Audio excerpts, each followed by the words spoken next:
얘기할 때에 여러 가지를 얘기합니다. 물질의 그 풍요로운 것도 복이고 건강한 것도 복이고, 그리고 또한 세상의 지위를 얻는 명예를 얻는 명예의 복도 복이라고 얘기합니다.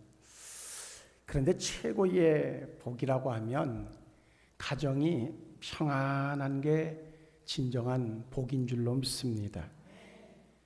우리에게 그것이 가장 베이스로 되어져 있어야 돼요.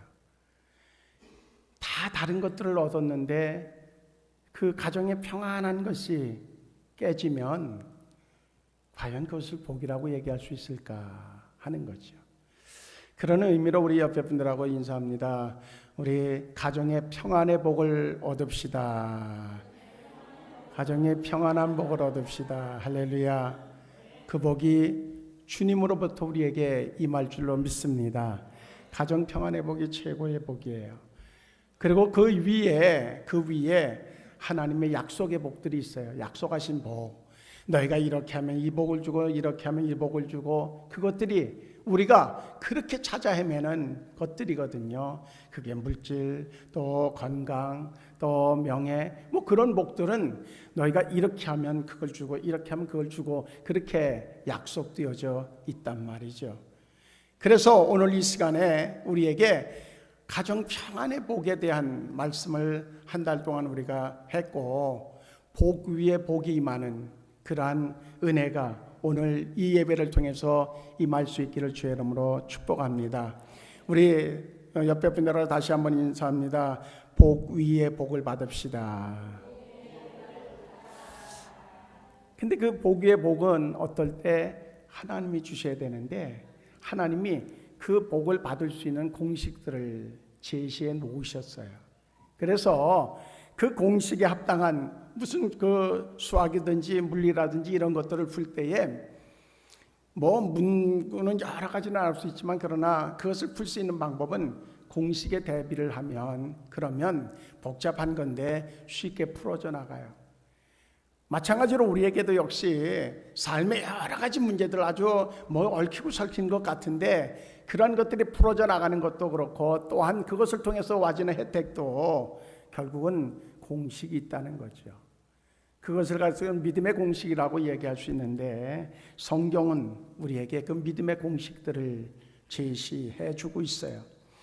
오늘 시편 112편 1절로 10절의 말씀을 보면 복된 가정이 될 수 있는 조건들을 나열해 놓고 있거든요. 그 말씀을 물론 여러 가지로 구분할 수 있지만 한 세 가지로 정리한다고 하면, 첫째는 여호와를 경외하고 그의 계명을 크게 즐거워하는 자, 그들에게 주시는 복이 있어요. 그건 뭐냐면 그의 후손이 땅에서 강성하게 됨을 약속해 줬어요. 그게 1절 2절의 말씀이에요. 여호와를 경외하며 그의 계명을 크게 즐거워하는 자는 복이 있도다. 그의 후손이 땅에서 강성하며, 그렇게 말씀하고 있어요. 그리고 두 번째, 정직한 자들에게 주시는 복을 이야기해 주고 있습니다.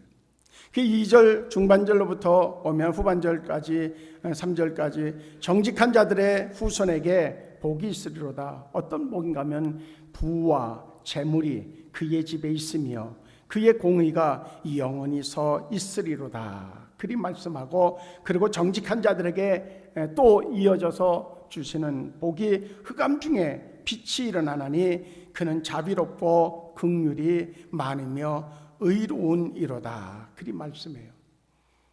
그리고 세 번째로 그러한 복의 조건을 이야기하는데, 그것이 바로 5절의 말씀입니다. 은혜를 베풀며 구워주는 자는 잘되나니 그 일을 정의로 행하리로다. 그는 영원히 흔들리지 아니하며 의인은 영원히 기억되리로다. 그리 말씀하면서 그 이후에 쭉 7절, 8절, 9절, 10절을 이어가고 있습니다. 우리에게 가장 우선적인 것은 하나님을 경외하고 그리고 그의 계명을 즐거움으로 지키는 자들입니다. 그들의 후손은 견고해진다는 거예요. 뭔가 정말 이런저런 어려움에 사건들에 휘말리지 않고 견고하게 세워질 수 있는 가장 본질적인 그러한 주류는 여호와를 경외하고 그의 계명을 지키는 일이라고 하는 겁니다. 우리는 우리의 가정이 진정으로 하나님을 경외하고 있는지, 그리고 그의 계명을 지키고 있는지, 그것은 성도에게 있어서 가장 기본적으로 자꾸 분석하고 그리고 자꾸 살펴봐야 될 내용이라고 하는 겁니다.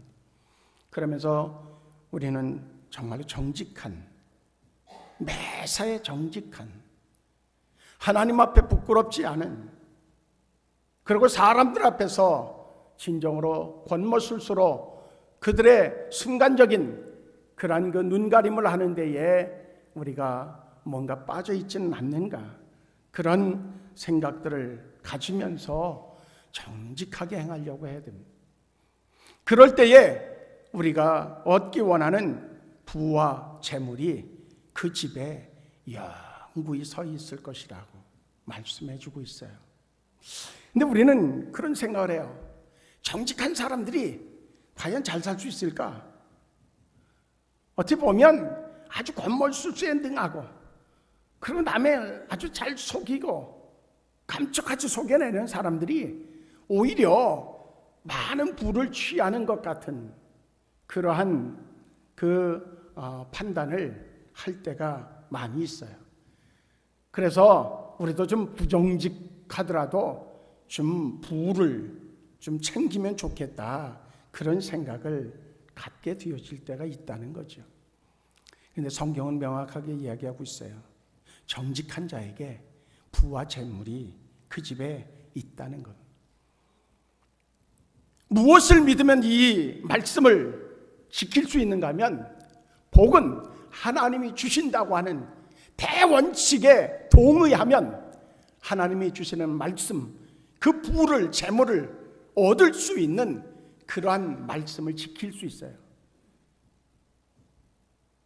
누가 그 부와 재물을 얻을 수 있다고 오늘 말씀을 해주고 있는가 하면 정직한 자라고 하는 거예요. 근데 미국에서 성공한 사람들 2,000명 정도를 대상으로 해서 조사를 했어요. 당신들이 정말 이와 같이 성공할 수 있었던 그러한 이유가 있다고 하면 그 이유를 무엇으로 생각하고 있는지에 대해서 조사를 했어요. 사람들이 기대한 것은 여러 가지 나름대로 자기 어떤 그 성공 스토리를 얘기하면서, 그러면서 어떤 방법론적인 것들을 논의해 줄 줄 알았어요. 그런데 그들에게서 나와주는 한결같은 고백은 손해를 보더라도 정직하려고 했었다고 하는 내용이었다는 거예요. 우리가 일반적으로 판단하고, 그리고 또한 주변 사람들로부터 이렇게 보면서 느끼는 느낌과는 전혀 다른 이야기를 해주고 있었어요. 시편 84편 11절에 보면 그렇게 말씀합니다. 여호와 하나님은 해요 방패시라. 여호와께서 은혜와 영화를 주시며 정직히 행하는 자에게 좋은 것으로 아끼지 아니하실 것입니다. 그리 말씀해요.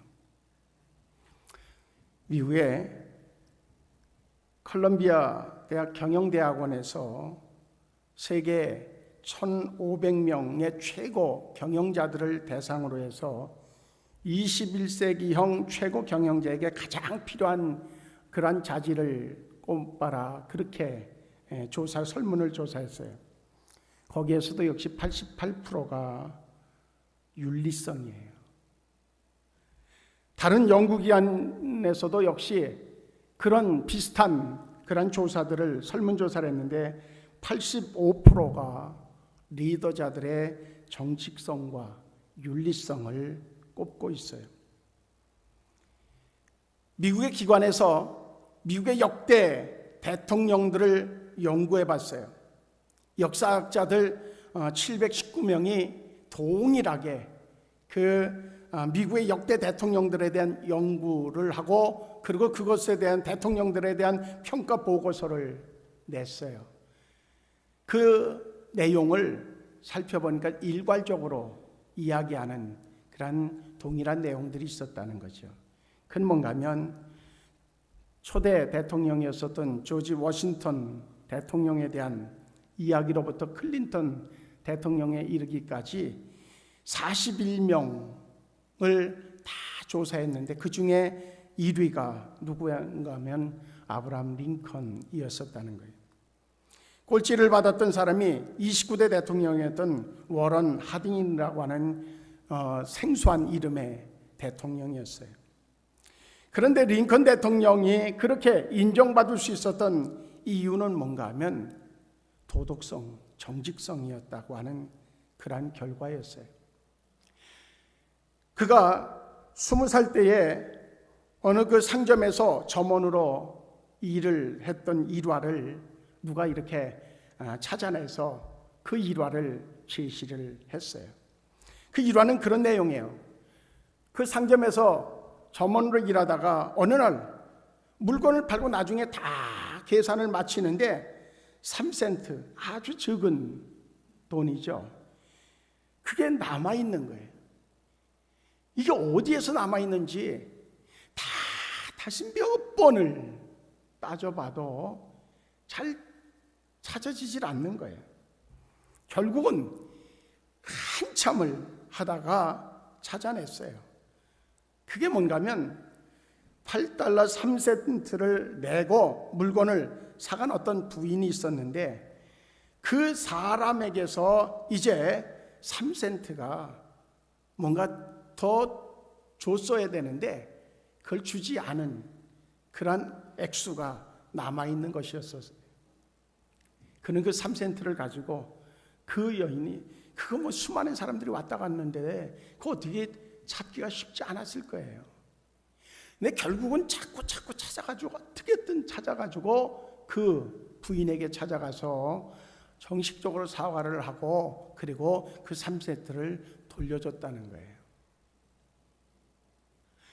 그의 삶이 바로 그 한 단면을 통하여서 많은 국민들에게 그가 대통령을 역임해가면서 행하는 모든 일 속에서 그런 모습을 발견할 수 있었다는 거죠. 그래서 41명의 대통령 중 최고 첫 번째로 꼽은 사람이 링컨 대통령이었어요. 그의 일화는 참 많이 있어요. 영국에서도 존경받는 대통령을 꼽으면 처칠을 이야기합니다. 그들이 가장 그 존경하는 인물로 꼽은 이유도 역시 그의 정직성이었어요. 독일과의 전쟁에서 아주 참패를 당합니다. 그런데 일반적인 대통령들의 모습을 보면 자기가 참패를 당한 그것에 대해서 어떻게 하든 뭔가 합리적인 그런 변명을 통하여서 자기의 실수의 부분을 어쨌든 줄이려고 애를 쓰는 것이 일반적인 사람들을 통해서 볼 수 있는 모습이었었다는 거죠. 그런데 이 처칠은 정확하게 자기의 패배를 인정하고 그리고 자기의 책임성에 대한 부분들을 낱낱이 밝혔다는 거죠. 그 모습을 그 연설을 듣고 그런 자기의 어떤 그 패배의 원인에 대한 그런 솔직한 이야기를 들으면서 어느 국민 한 사람도 그를 향하여서 소리를 지르고 그러면서 당신이 무슨 대통령이냐고 그 당신이 어떻게 지도자가 될 수 있느냐고 그런 국민이 없었다는 거예요. 오히려 그의 앞에 머리를 숙였다는 거예요. 뭔가 정직이 통하는 시대, 그 시대는 그 사회는 아름다운 사회일 것입니다. 누구나 살만한 가치를 느낄 수 있는 사회일 겁니다. 지금 우리 사회는 그거를 잃어버렸어요. 가정에서도 역시 그것을 잃어버렸어요.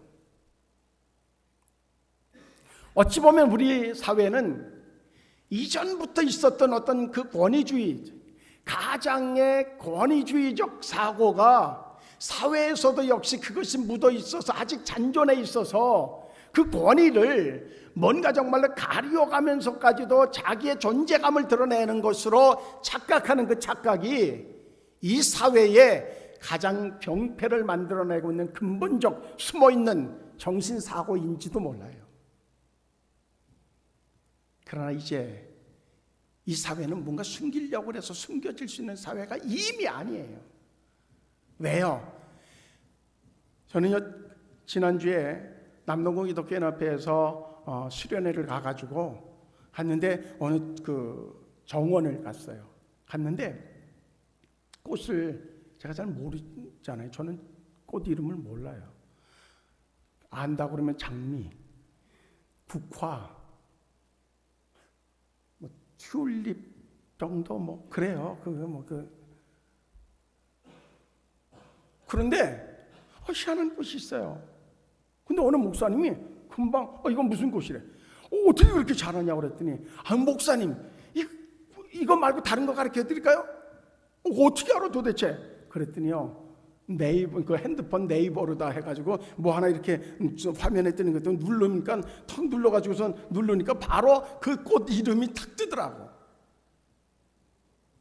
그런 시대예요. 뭔가 정보를 알고 싶으면 핸드폰 들고선 그러고선 네이버나 다음에다가 딱 그 내용을 치면 상세하게 나와져요.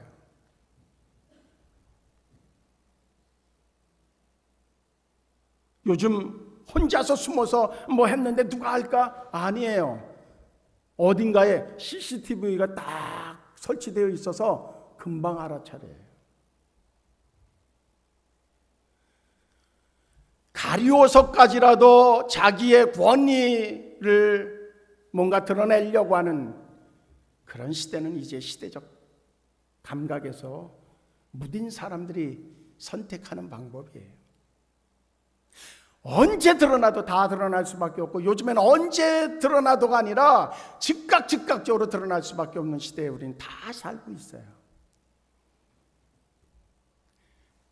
그렇기 때문에 교묘하게 더 자신을 가리려고 하는 방법들이 나오기도 하죠.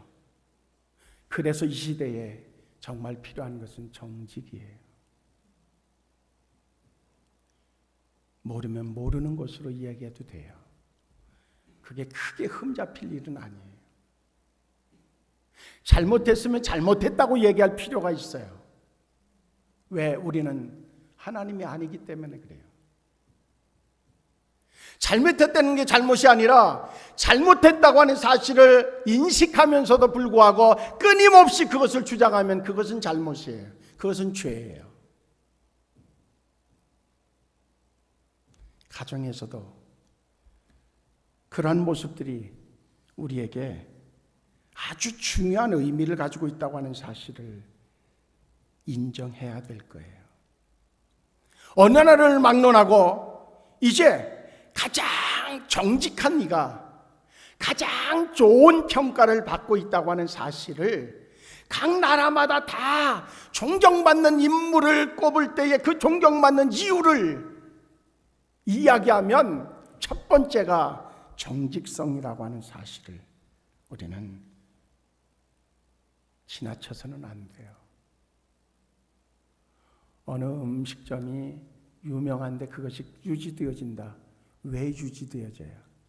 처음에 나름대로 레시피를 만들고 그것을 가지고선 해서 사람들의 입에 맞는 그런 음식을 제공했는데 그것이 인기가 얻었어요. 그런데 그것이 계속 이어져요. 왜 이어지겠어요? 똑같이 사람들이 그렇게 인기가 얻어졌고 그렇기 때문에 대충이 아니라 뭔가 정말 속여서 그래서 비슷한 맛을 내고 그래서가 아니라 사람들이 1명이었던 1000명이었던 10,000명이었던 상관없이 똑같이 정직하게 행하는 그것이 사람들에게 끊임없이 정말로 그 가게를 찾도록 만드는 힘이 되어지고 있다는 거예요. 오늘 성경은 우리에게 바로 그러한 말씀들을 주고 있어요. 그러면서도 우리에게 하나님께서 주신 그러한 놀라운 하나님의 축복들이 주어졌을 때 그것이 많으냐 적으냐의 문제가 아니라 그것을 가지고 은혜를 베풀며 구워주는 자가 되어질 때에 하나님께서는 흔들리지 아니할 수 있도록 하나님께서 기억해 주시고 그들을 흉한 소문으로부터 보호해 주시고 축복해 주심에 대한 약속을 해주고 있어요. 근데 이게요, 어느 날 갑자기 만들어지는 게 아니라는 거죠. 하나님을 경외하고 그리고 그의 계명을 즐거이 지키고 그와 동시에 정직하고 그와 더불어서 은혜를 베푸는 자가 되어져서 구워주는 자가 되어지는 것은 어느 날 갑자기 결심해가지고 되는 게 아니에요. 끊임없는 훈련을 통해서 되어지고 그러한 분위기를 통해서 그것이 자기에게 습득되어져요. 그래서 가정이 중요해요. 요즘에는 가정을 잊어버리기 때문에 이 사회는 혼돈에 빠지고 있는 거예요. 가정이라고 하는 건요, 거의 잠자는 것 말고는 거의 없어요.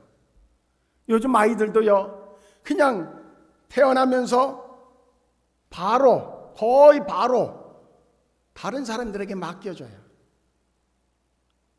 그리고선 학교를 들어가면 그것으로 그때부터는 학원도 막 2개, 3개씩 그리고 또 뭐 과외 선생님 오고 뭐 그래가면서 전혀 가정에서의 부모로부터 뭔가를 습득하고 가정 안에서 가정적 분위기를 습득할 수 있는 기회가 어린 아이 때부터 갓난 아이 때부터 전혀 허락되질 않아요.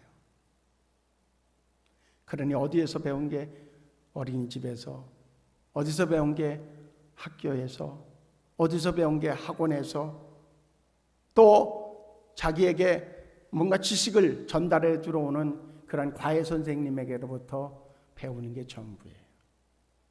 근데 거기에다가 그렇게 엉성하게 막 얼기설기 되어 있는 거기에다가 컴퓨터나 이런 것을 통해서 뭔가 무게를 갖다가 딱 얹어놓으니 그 집은 무너질 수밖에 없어요. 그 아이의 인생은 무너질 수밖에 없어요.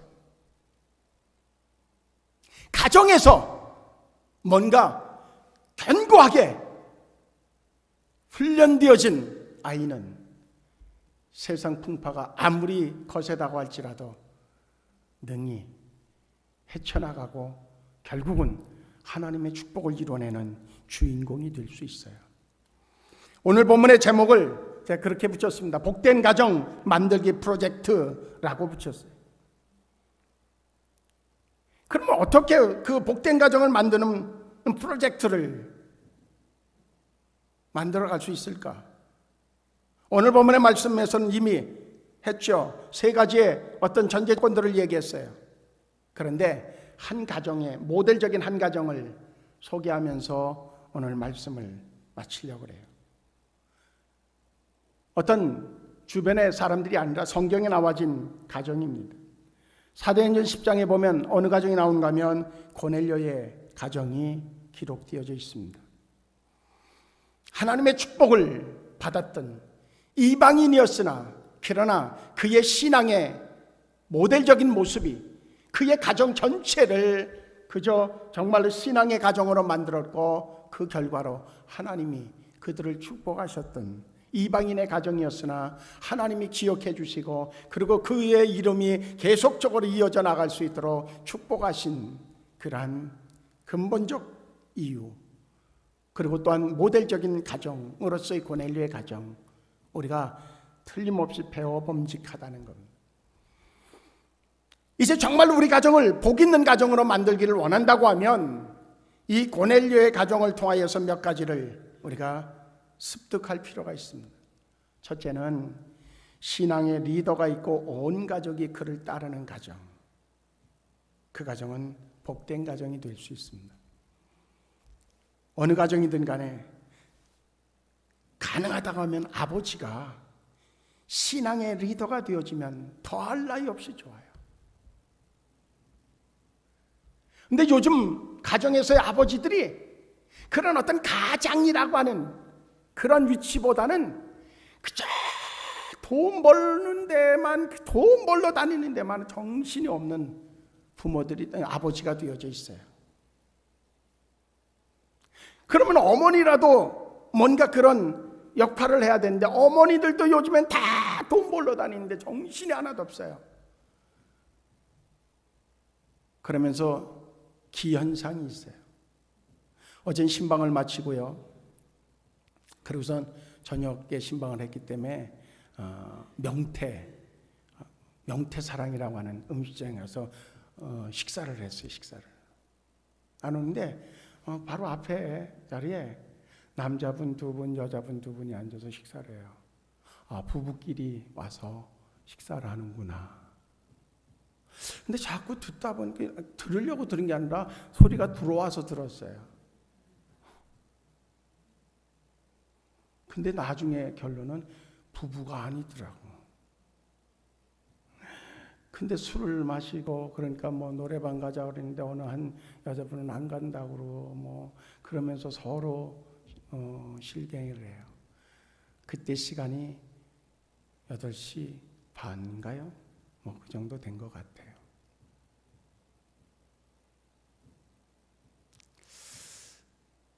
뭘 할 수 있을까?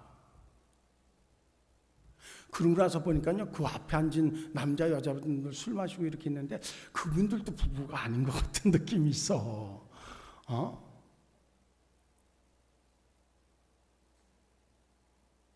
그렇게 얘기할 수 있어요. 나도 나의 시간을 가질 필요가 있다고. 나도 어머니로서의 역할이 아니라 나도 한 여자로서, 나도 한 남자로서 뭐 그렇게 주장할 수 있어요. 다 좋은 얘기예요. 어느 유행어처럼, 그러면 가정은 누가 지키냐는 거죠.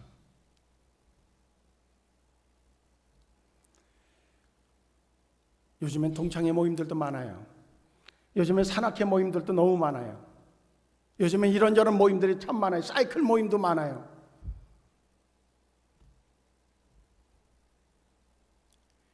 그런데 중요한 것은 가정에서 함께, 자녀들과 함께 있을 시간은 없다는 거예요.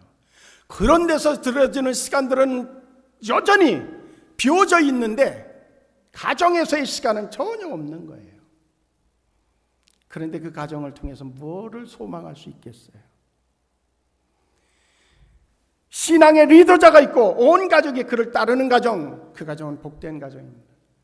고넬료의 가정은 고넬료의 믿음을 따라서 이제 정말 믿음을 지키려고 애를 썼고, 그 고넬료만 그렇게 열심으로 믿음을 지키려고 애를 쓴 것이 아니라 그의 리더를 따라서 온 가족이 따라주는, 순종하는 그러한 모습이 그의 가정을 복 있는 가정으로 만들었어요. 요즘은요, 믿음을 지키는 것도 쉽지 않아요. 물론 찬반 논란은 있을 수 있어요. 그러나 요즘에 어떤 한 분이 어떤 대표라고 하는 직임을 가지고 있어서 4월 초파일에 절에 갔다가 그의 믿음이 기독교였기 때문에 뭔가 손을 모으고 합장을 안 하고 그것 때문에 문매를 맞고 있죠. 찬반의 논란은 있을 수 있어요. 그런데 그의 신앙적 양심의 부분도 역시 우리가 서로 인정해주는 사회가 되면 좋겠다. 누가 됐든. 우리는요, 믿음을 자꾸 이중성 가지고서 해석을 하려고 할 때가 많아요. 이런 땐 이렇게, 저런 땐 저럴 때. 그럴 수도 있겠지만 하나님이 그것을 원치 않으실 때가 있다고 하는 것을 성경을 통해서 준엄하게 봐야 됩니다. 그리고 온 가족이 하나님을 주로 인정하는 가정 만들어야 돼요. 신앙의 리더자가 있고 온 가족이 그를 따르는 가정을 만들어야 되고, 복된 가정이 되려고 하면 온 가정이 하나님을 주로 인정하는 가정, 자녀들까지도 전부 다 정말 예수를 믿고 하나님을 인정하는 가정으로 만들려고 하는 데에 혼신의 노력을 다하십시오. 왜? 복은 하나님이 주시기 때문에 그래요. 어떤 그런 부닥침이 있다고 할지라도 온 가족이 예수 믿는 그것만큼은 양보해서는 안 됩니다. 뭔가 바꿔서도 안 됩니다. 그와 동시에 고넬료의 가정은 백성을 많이 구제했다고 그랬습니다. 하나님의 사랑을 나누는 데에 헌신적인 가정, 그 가정은 하나님이 복을 주십니다. 뭔가 정말 내 가정의 형편을 늘리는 쪽으로 집중하는 가정이 아니라 뭔가 나누기를 부지하고 나누는 것에 관심을 가진 가정을 하나님이 복을 주신다는 것. 그것이 이렇다 저렇다라고 하는 얘기를 하려고 하는 게 아니라 정말로 그 복된 가정 만들기 프로젝트로만 얘기하는 겁니다. 그리 되어질 때 하나님이 복을 주신다는 거죠. 신앙의 리더자가 있고 온 가족이 그를 따르고, 그리고 온 가족이 하나님을 주로 인정하고, 그리고 하나님이 주신 은혜를 나누는 것에 관심을 가지고 있는 가정을 하나님이 복 주신다는 것. 그리고 동시에 고넬료의 가정은 하나님께 항상 기도하고 예배하는 것을 아주 습관화했던 가정이었습니다. 온 가족이 하나님을 예배하는 일에 습관화되어질 수 있는 가정을 만드십시오. 그와 동시에 고넬료는요, 기도하다가 환상을 봤어요. 하나님의 말씀이 그에게 들렸어요. 욥바로 가서 베드로를 초청하라는 말씀을 들었을 때에 그는 아주 신실한 자를 뽑아서, 그래서 그 욥바까지는, 고넬료가 있는 곳에서 욥바까지는 48km나 되어지는 곳이에요. 그 거리를 사람을 보내서 베드로를 초청해 오는 순종을 그는 아끼지 않아요. 우리가 하나님의 말씀을 순종하려고 하면요, 할 수 있는 조건보다 할 수 없는 조건들이 더 많이 있을 수 있어요. 그러나 누가 하나님의 복을 받아요?